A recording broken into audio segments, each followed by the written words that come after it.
আসসালামু আলাইকুম। আশা রাখি সবাই ভালো আছো এবং সুস্থ আছো। তো গত অধ্যায়ে আমরা অষ্টম অধ্যায়ের প্রথম অংশটুকু শেষ করেছিলাম। আজকে দ্বিতীয় অংশটুকু শুরু করছি। তো প্রথম অংশটা এখানে যেটা আছে টিসিপি আইপি প্রোটোকল নিয়ে আমরা কিছু কাজ করব। তো দেখি আসলে টিসিপি আইপি প্রোটোকলের কাজগুলো কি কি। তো সকল যোগাযোগের জন্য নেটওয়ার্কিং সিস্টেমের অভ্যন্তরে প্রতিটি ডিভাইস বা হোস্টের একটি স্বতন্ত্র অ্যাড্রেস থাকা কী কারণ স্বতন্ত্র একটা হোস্টের, যেমন তোমার একটা ন্যাশনাল আইডি, তার মানে এটা দ্বারা আমি তোমাকে বুঝতেছি যে তোমার এই আইপি অ্যাড্রেস মানে ন্যাশনাল আইডি দ্বারা তুমি ছাড়া অন্য কেউ এখানে থাকবে না। তো এই অ্যাড্রেস দ্বারা প্রয়োজন, তেমনি হোস্টের একটি স্বতন্ত্র অ্যাড্রেস থাকা প্রয়োজন। ডাটা বিনিময় বা যোগাযোগের জন্য নেটওয়ার্ক দুটি অ্যাড্রেস থাকা প্রয়োজন। এর একটি হচ্ছে কি হোস্ট বা নেটওয়ার্ক অ্যাড্রেস এবং অন্যটি হচ্ছে কি পোর্ট অ্যাড্রেস।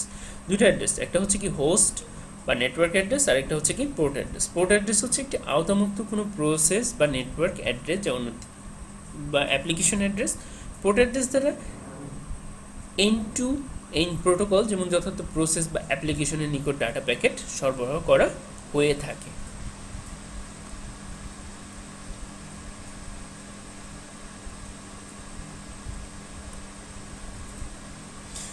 তো আমরা এখানে একটু দেখে থাকি যে আসলে দেখো আমি যেটা আলোচনা করতেছি এখান থেকে, ধরো তোমার ফ্রেন্ডের কাছ থেকে ঢাকা থেকে তুমি একটা পোস্ট অফিসে একটা চিঠি পাঠাইতে চাচ্ছ, সেটা রাজশাহীতে যাবে। তো ঢাকা থেকে যখন পাঠাচ্ছ তাহলে কিছু প্রোটোকল আছে। এই প্রোটোকলগুলো কি হচ্ছে, তোমাকে একটা খাম ইউজ করতে হবে, খামের মধ্যে কি চিঠি থাকতে হবে, তার উপরে কি থাকতে হবে, অবশ্যই অ্যাড্রেস থাকতে হবে, সোর্স অ্যাড্রেস এবং ডেস্টিনেশন অ্যাড্রেস। তাহলে দেখো সব কিছু যখন শেষ হয়ে গেল তখন তুমি কোথায় যাবা, পোস্ট অফিসে চলে গেলে। ধরো মিরপুরে থাকো, মিরপুর 2-তে তোমার একটা কি আছে, পোস্ট অফিস আছে। তো এই পোস্ট অফিসে যখন গেলা তখন কি করবে, পোস্টমাস্টারের কাজ কি হচ্ছে, স্ট্যাম্প লাগাই দেওয়ার পরে সে খুঁজবে সবচেয়ে কাছেরতম যে রাউটিং প্রোটোকল সেটা কোনটা, সে সবসময় এটা খুঁজবে। যেমন পার্শ্ববর্তী রাউটিং রাজশাহী যাওয়ার জন্য সবচেয়ে দেখো পাথ যেটা খুঁজতেছে এবং সেটা কি মিরপুর 2-তে আছে। এবং এর পরবর্তী ধাপটা কি হচ্ছে দেখো, এরপরে হচ্ছে যে আমরা মডার্ন বিভিন্ন মিডিয়াম বা সামথিং ইউজ করব। এই মিডিয়ামগুলো কোথায় নিয়ে যাবে, আমাকে রাজশাহী পোস্ট অফিসে নিয়ে যাবে বা রাউটার 2-তে নিয়ে গেল।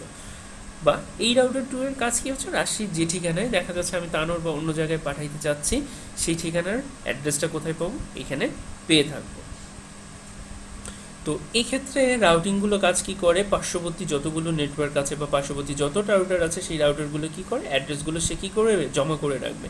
এখন দেখো এই পর্যায়ে আমরা সে কী করবে, এই অ্যাড্রেসে সে যখন পৌঁছে গেল, সেটা তানোর অথবা সামথিং থানাতে সে ডাটাগুলো নিয়ে আসলো। তো এরপরে আমরা আরও কিছু প্রসেস দেখি। এখানে আমরা কিছু দুইটা ওয়েতে ভাগ করতেছি সেগমেন্ট। দেখো সিস্টেম এ এবং সিস্টেম বি। তো সিস্টেম এতে সবচেয়ে প্রথমে দেখো টিসিপি আইপি, তারপরে হচ্ছে টিসিপি আইপি এলএলসি, তারপরে ম্যাক অ্যাড্রেস এবং ফিজিক্যাল লেয়ার। তো এখানে আমরা আরেকটা জিনিস দেখতেছি যেটা হচ্ছে এক্স, এটাকে রাউটারকে বলতেছি কি এক্স একটা অংশ, এবং সেম অংশ এইভাবে আমরা কোনো ডাটা যদি ট্রান্সফার করতে যাচ্ছি সেই ডাটাগুলো কোথায় চলে যাবে, রাউটার এক্সের মাধ্যমে পরবর্তী রাউটার বা কোথায় ডেস্টিনেশন অ্যাড্রেসে যাওয়ার জন্য পাথ খুঁজবে। তো এখানে কি থাকবে, আইপি থাকবে, তারপর হচ্ছে টিসিপি আইপি প্রোটোকল, বিভিন্ন ধরনের প্রোটোকল আমরা এখানে ইউজ করব। তো পার্শ্ববর্তী যখন কোনো ডাটা আমরা পাঠাচ্ছি তখন ওয়াই রাউটারে খুঁজলো, ওয়াই রাউটারে একটু কী হয় দেখো, এখানে সিস্টেম বি সেম জিনিস, এখানেও কি সেম প্রোটোকল দুইজন ইউজ করবে। যদি সিস্টেম এ যে প্রোটোকল ইউজ করবে, সিস্টেম বিও সেম প্রোটোকল ইউজ করবে। সেক্ষেত্রে আমরা কোনো একটা মেসেজ যদি এখানে হ্যালো মেসেজটা যদি সিস্টেম এ থেকে সিস্টেম বিতে পাঠাতে যাই, তাহলে দেখো কি ঘটে, কোনো কারণে সিস্টেম এতে সেই মেসেজগুলোকে দেখো পাঠাচ্ছি আমরা। আর আরেকটা জিনিস খেয়াল রাখবা যে সিস্টেম এতে যখন মেসেজগুলো পাঠালাম সেই মেসেজগুলো সিস্টেম বিতে যখন পৌঁছাবে এটা কি করতে পারে, ঠিকমতো অসাজানো অবস্থা আসতে পারে। আবার কোনো কারণে এই মেসেজগুলো পৌঁছালো না, তখন কি করে সিস্টেম বি একটা অ্যাকনোলেজমেন্ট একে পাঠাচ্ছে, তুমি যে মেসেজটা পাঠাইছো সেই মেসেজটা আমার এখানে পৌঁছায় নাই। তো এই মেসেজটা আবার চেক করার জন্য এখন একটু খেয়াল করে দেখো যে এটা কোনো কারণে এই মেসেজগুলো রিঅ্যারেঞ্জ করতে হয়। এই মেসেজগুলো উল্টাও আসতে পারে, যেমন প্রথমে ও, তারপরে এল, তারপরে এইচ বা ডাব্লিউ, এভাবে আসতে পারে। তাহলে এটাকে রিঅ্যাসেম্বল করার কাজটাও কি সিস্টেম বি এর এখান থেকেই হয়ে থাকে। সিস্টেম বি কী কাজ করে, এগুলোকে রিঅ্যাসেম্বল করে হ্যালো মেসেজটাই প্রিন্ট করে। তো এখান থেকে শুরু করে দেখো টিসিপি আইপি যদি শুরু হয় শুরু থেকে টিসিপি আইপি সিস্টেম এতে শুরু হচ্ছে, কিন্তু সিস্টেম বিতে তার বিপরীত, সিস্টেম বিতে শুরু হচ্ছে ফিজিক্যাল লেয়ার থেকে। ঠিক আছে, সিস্টেম বিতে শুরু হচ্ছে ফিজিক্যাল লেয়ার থেকে ম্যাক অ্যাড্রেস এলএলসি আইপি, তারপরে টিসিপি আইপি। এই মেসেজটা এইভাবে আমাদের এখানে প্রিন্ট হবে, এটা অবশ্যই খেয়াল রাখবা। তো এই মেসেজটা তখন আমরা কি করি, যখন এটা রিঅ্যারেঞ্জ হয়ে গেল বা রিঅ্যাসেম্বল হয়ে গেল তখন আমরা মেসেজটা দেখতে পারি। তো আসলে মূলত কি ঘটে আমরা এখানে একটু দেখি, সেম জিনিসই এখানে দেখো ল্যান 1 এবং ল্যান 2 নামে দুইটা সিস্টেম আছে। ইন সিস্টেম এ সিস্টেমে কি একটা প্রোটোকল, বি সিস্টেমে সেম প্রোটোকল ইউজ করতেছে। তো এখানে কিছু প্রোটোকল আছে রাউটার এক্স আর এটা কি রাউটার ওয়াই। সেম জিনিস দেখো এখানে এলএলসি ম্যাক এবং ফিজিক্যাল লেয়ার ইউজ করছে এবং আইপি, এবং এখানেও সেম জিনিসগুলোই আমরা ইউজ করছি। তো এরপরে আমরা একটু দেখি কিভাবে কাজ করে। এবার আমরা অত্যন্ত দেখো সাধারণ পর্যায়ে একটি হোস্টিং টাইপের অপারেশন ব্যাখ্যা করব, যা একটি হোস্টের কোনো নির্দিষ্ট অ্যাপ্লিকেশন থেকে অন্য হোস্টের নির্দিষ্ট অ্যাপ্লিকেশন ডেটা ট্রান্সফার করবে। ধরা যাক একটি প্রসেস যা হোস্ট এ পোর্টের একটি নির্দিষ্ট হোস্ট বি পোর্টের 2 এর সঙ্গে সংশ্লিষ্ট অন্য প্রসেসের নিকট কোনো মেসেজ পাঠাতে চাচ্ছে। এই পর্যায়ে হোস্ট এ এর প্রসেস অধীনস্থ স্তরটি টিসিপিতে মেসেজ পাঠাবে এবং নির্দেশনা দিবে যাতে এটি হোস্ট বি পোর্টে 2 এ পৌঁছানো হয়। এবার হোস্ট এ এর টিসিপি স্তর মেসেজটি আইপি স্তরে পাঠাবে এবং হোস্ট বি এর নিকট প্রেরণ করার জন্য নির্দেশনা দেওয়া হবে। উল্লেখ্য আইপি স্তরকে বি এর পোর্ট সম্পর্কে কোনো তথ্য জানার প্রয়োজন হয় না। আইপি স্তরকে শুধু জানতে হবে মেসেজটি হোস্ট বিতে পাঠাতে হবে। শুধুমাত্র সে জানবে কি আইপি, যে এই মেসেজটা আমার কোথায় পাঠাতে হবে, হোস্ট বিতে পাঠাতে হবে। এবার আইপি মেসেজটি তার অধীনস্থ স্তর নেটওয়ার্ক অ্যাক্সেস লেয়ার পৌঁছিয়ে দিবে এবং নির্দেশনা দেওয়া হবে যাতে একটি সংযুক্ত রাউটার কোথায় পাঠানো হয়, এক্সে পাঠানো হয়।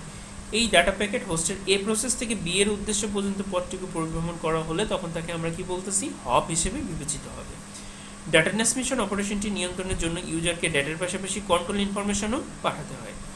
ধরা যাক হোস্ট এ এর প্রসেসটি যে ডাটা সৃষ্টি করলো এবং টিসিপি নিকট পাঠালো তা হচ্ছে কি ইউজার ডাটা। ব্যবস্থাপনার সুবিধার্থে টিসিপি স্তর ইউজার ডাটাকে ছোট ছোট খণ্ডে কি করে ভাগ করে বা সেগমেন্টে আমরা দেখেছি ভাগ করে। এই খণ্ডিত ডাটার সঙ্গে এবার টিসিপি স্তর কন্ট্রোল টিসিপি স্তর এবং কন্ট্রোল ইনফরমেশন বা হেডার নামে পরিচিত বা যোগ করবে। এর ফলে একটি টিসিপি সেগমেন্ট তৈরি করে। তো একটু খেয়াল করে দেখো, ওই যে বললাম যে আমাদের ইনফরমেশন একটু হেডার যোগ করলো, এর ফলে কি টিসিপি সেগমেন্ট তৈরি হয়ে গেল।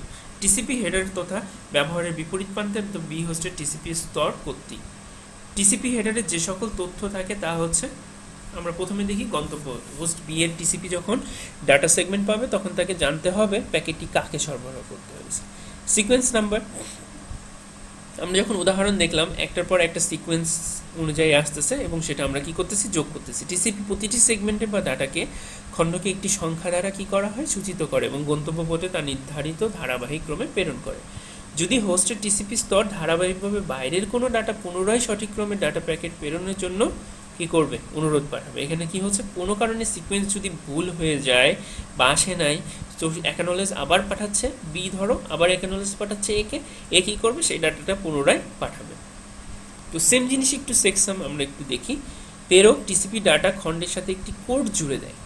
ওই যে বললাম হ্যালো এবং হ্যালো, সেম জিনিস ডাটা যদি না পৌঁছায় তাহলে কি করে, এই কোডটা আবার বি একে জানাই দেয় যে তুমি যে মেসেজটা পাঠাইছো এখানে কোনো ইরর বা প্রবলেম আছে, তুমি আবার মেসেজটা পাঠাও বা ঠিক মেসেজটা পাঠাও। এটি চেক করাটাকেই বলা হচ্ছে সেকশন। তো বাকি সেগমেন্টের বিষয়গুলো ফাংশন হিসেবে কাজ করে, প্রাপক টিসিপি হিসাব ব্যবহার করে আগত ইনকামিং কোডের সাথে ফলাফল তুলনা করে। ফলাফল কোনো প্রকার অমিল পাওয়া গেলে ধরে নেওয়া হয় ডাটা ট্রান্সমিশনে কোনো সমস্যা আছে। তো একটু দেখো, এই পর্যায়ে টিসিপির প্রতিটি সেগমেন্টকে আইপি স্তরে পাঠায় এবং সেই সাথে নির্দেশনা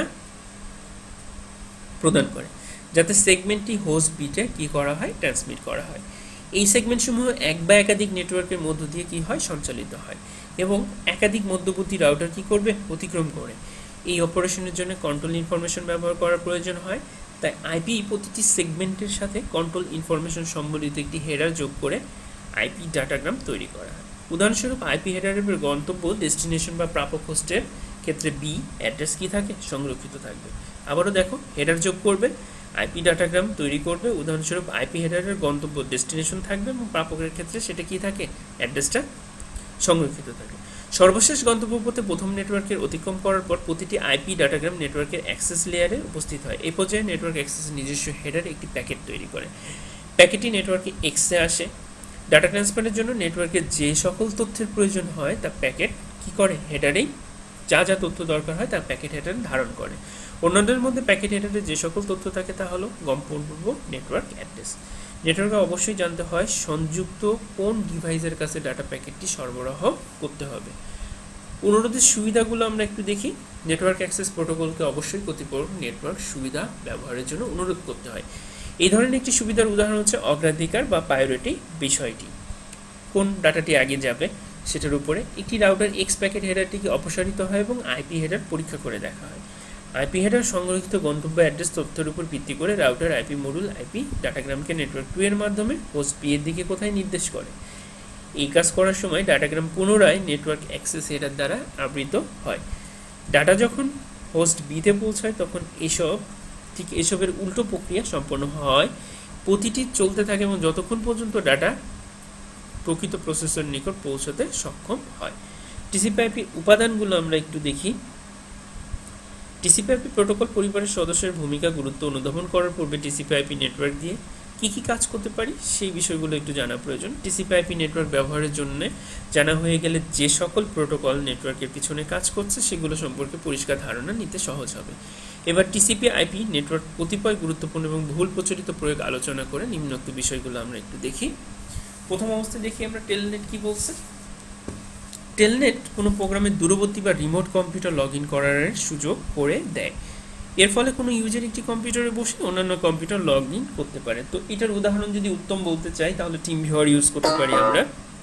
তো টিম ভিউয়ার যখন ইউজ করব তো আমরা এটা পিসি থেকেও টিম ভিউয়ারকে ইউজ করতে পারি, অথবা দেখা যাচ্ছে মোবাইল থেকেও টিম ভিউয়ারটা ইউজ করে যে কোনো ফাইল অ্যাক্সেস করতে পারি অন্য কোনো জায়গা থেকে, বিশ্বের যে কোনো জায়গা থেকে।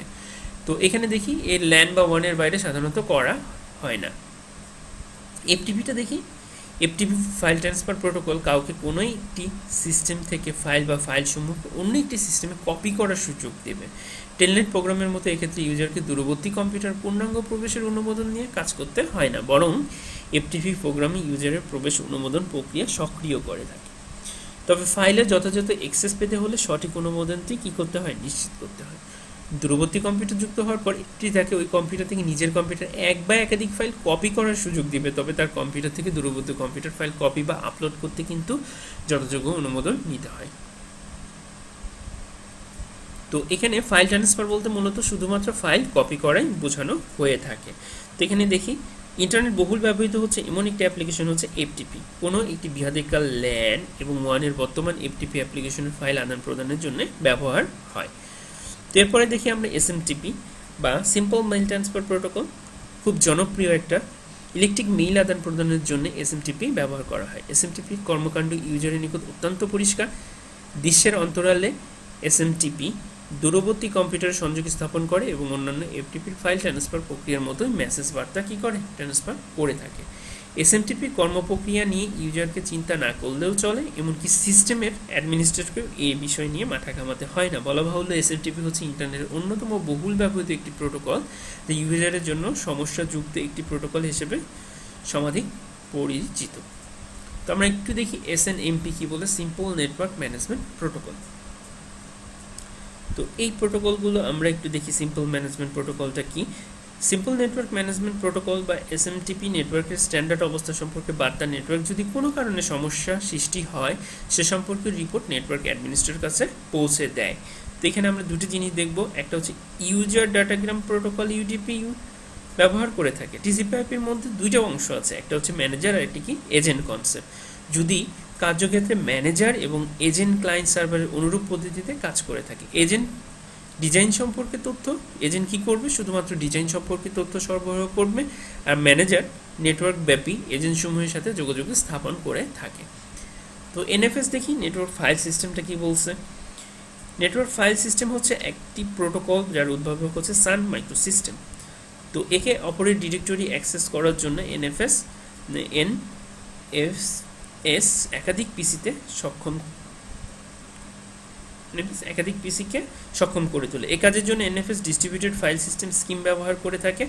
এনএফএস সাধারণত বড় ধরনের কর্পোরেট পরিবেশ যেখানে ইউনিক্স ওয়ার্ক স্টেশন ব্যবহার করা হয়। আরপিসিটা একটু দেখি। আরপিসি হচ্ছে রিমোট প্রসিডিউর কল, হচ্ছে অ্যাকসেপ্ট ফাংশন, যা কোনো একটি অ্যাপ্লিকেশনকে অন্য পিসি বা সার্ভারের সাথে যোগাযোগ করতে কী করে, সক্ষম করে তোলে। এটি programming function, return code, distributed computing support করার জন্য পূর্ব নির্ধারিত ভেরিয়েবল দ্বারা ব্যবহার করা হয়।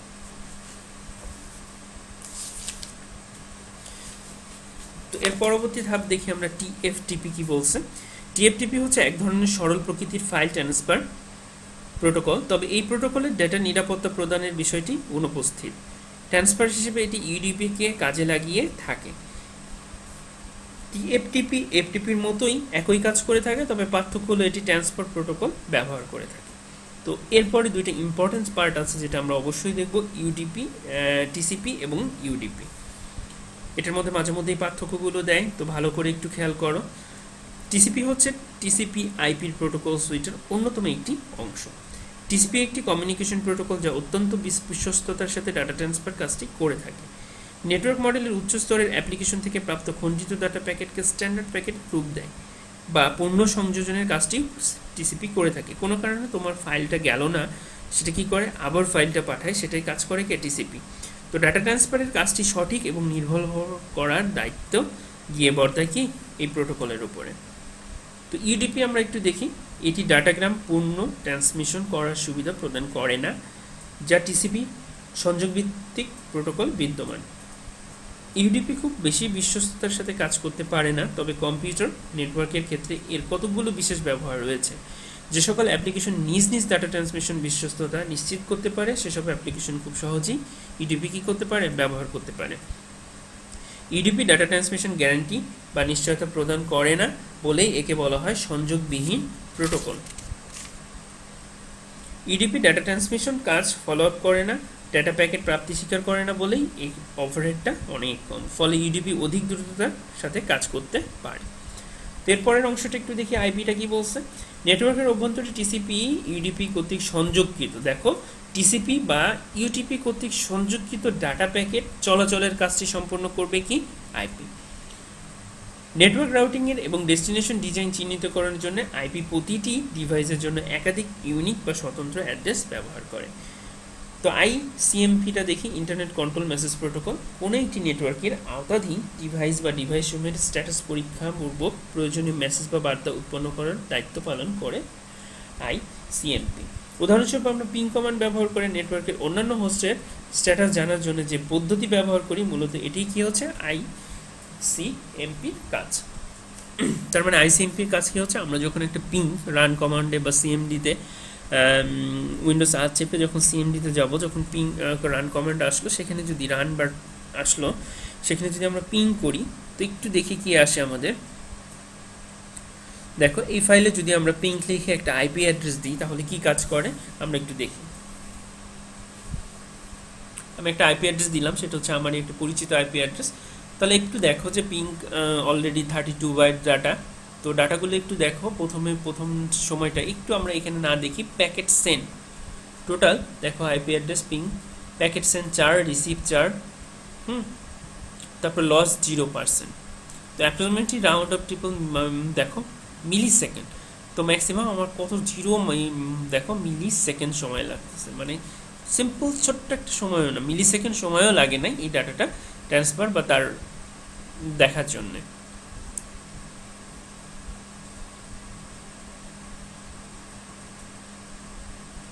0 মিলি সেকেন্ড, ম্যাক্সিমামও 0 মিলি সেকেন্ড এবং অ্যাভারেজও কি 0 মিলি সেকেন্ড। টোটাল 4টা ডাটা পাঠাইছে দেখো টিটিএল। তো এরপরে আমরা আসি গফারটা কি বলছে। এমন একটি টুল যা মেনু চালিত ইন্টারফেসের মাধ্যমে ব্যবহারকারীকে সংরক্ষিত ডাটা গ্রুপ থেকে তার কাঙ্ক্ষিত ডাটা খুঁজে বের করার সুযোগ দেয়। এখানে আমরা কি করি, কোনো কারণে আমাদের কম্পিউটারে যদি সার্চ অপশন থাকে, আমি কোনো একটা ফাইল নোট নামে একটা রেখে দিয়েছি, এটাকে যদি সার্চ করি, ওই ফাইলটা তোমাকে প্রদান করাটাই কাজটাই হচ্ছে কি গফারের টেপের। এইচটিটিপি কি ওয়ার্ল্ড ওয়াইড ওয়েব এর মাধ্যমে তথ্য বিনিময়ের মূল কাজটি করে থাকে কি এইচটিটিপি। তো এবার আসি ফিঙ্গার। ফিঙ্গার হচ্ছে এমন এক ধরনের টুল যার মাধ্যমে অন্যান্য হোস্ট বা ব্যবহারকারী স্ট্যান্ডার্ড অবস্থান জানানো যায়। তো এরপরে লাস্ট একটা ইম্পর্টেন্স টপিক আমাদের আছে পোস্ট অফিস প্রোটোকল, তারপরে পিং। দেখো, ব্যবহারকারী মেইল ক্লায়েন্ট সফটওয়্যার বা ইমেইল সার্ভারের মাধ্যমে ইন্টারফেস প্রদান করে পোস্ট অফিস প্রোটোকল। পপ ব্যবহার করে মেইল সার্ভার থেকে মেইল ডাউনলোড করা হয় এবং ব্যবহারকারী তা মেইল বক্স ব্যবস্থাপনার কাজটি সম্পন্ন করতে পারে। পিং কি বলছে? প্যাকেট ইন্টারনেট গফার বা পিং হচ্ছে এমন একটি ইউটিলিটি যার মাধ্যমে একটি সিস্টেম কোনো ব্যবহারকারী অন্যান্য হোস্টের নিরূপণ করতে পারে এবং ওই হোস্ট থেকে কোন মেসেজ পেতে কত সময় লাগে তা নির্ধারণ করতে পারে। তো এই ছিল মূলত আমাদের দ্বিতীয় ধাপের টপিকগুলো। তো আশা রাখি সবাই টপিকগুলো একটু পড়ে দেখবা, আর কোনো প্রবলেম থাকলে অবশ্যই আমাকে নক করবা কমেন্টসে, আমি বিষয়গুলো সলভ করার চেষ্টা করব। সেক্ষেত্রে ভালো থেকো সবাইকে, আল্লাহ হাফেজ।